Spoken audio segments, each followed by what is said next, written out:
Madrid captain Ramos and club president Perez were understood to have had a heated exchange in the dressing room after Los Blancos were dumped out of the European competition by Ajax. Despite a 2-1 away win in the first leg, defending champions Real were thrashed 4-1 at the Bernabeu in their earliest departure from the Champions League since 2009-10. It virtually ended Real's season, completing 3 straight losses within a week, which also saw them fall 12 points behind Barcelona in the La Liga title race and eliminated from the Copa del Rey at the semi-final stage.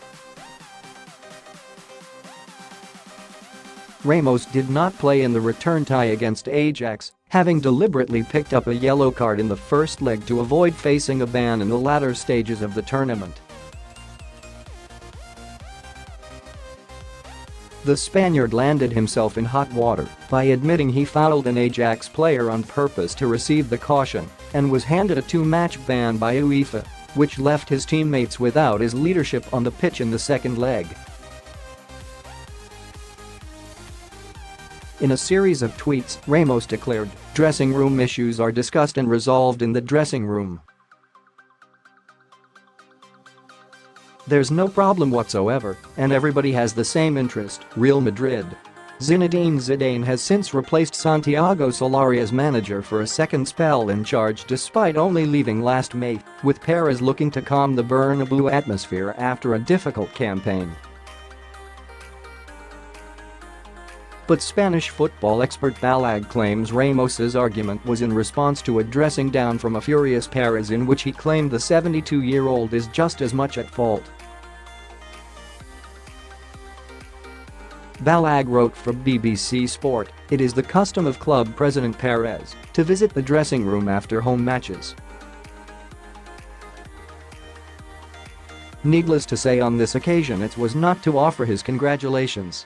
My sources tell me what followed was a tirade against the players, accusing them of lacking professionalism, taking too much time off and effectively blaming them for the dire situation the club had found itself in. The only player to respond was Ramos. What ensued, over what I am reliably told was little more than 1 or 2 minutes, was what media sources euphemistically referred to as a frank and robust exchange of views."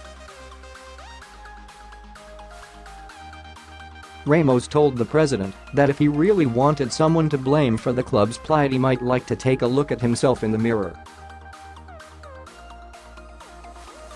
Ramos conceded that the club was sick, but added that Perez, rather than treat the patient, had done his best to kill it off. Perez responded by telling Ramos that he would get rid of him, which was met with something akin to "show me the money and I'll be on my way."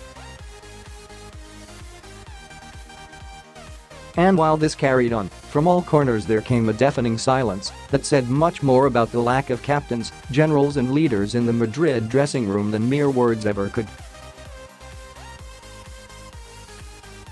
Balague added that Perez and Ramos have had previous bust-ups and believes that Zidane's return is designed to help solve the club's crisis.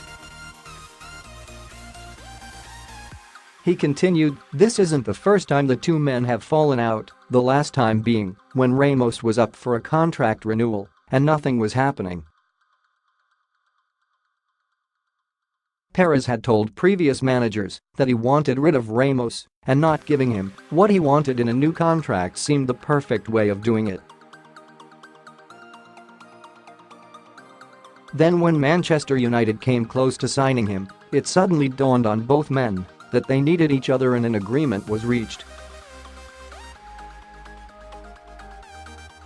Since the altercation, president and captain have spoken, and some kind of service, though hardly normal, has been resumed. This is a crisis and Real Madrid have turned to Zidane to try to restore order.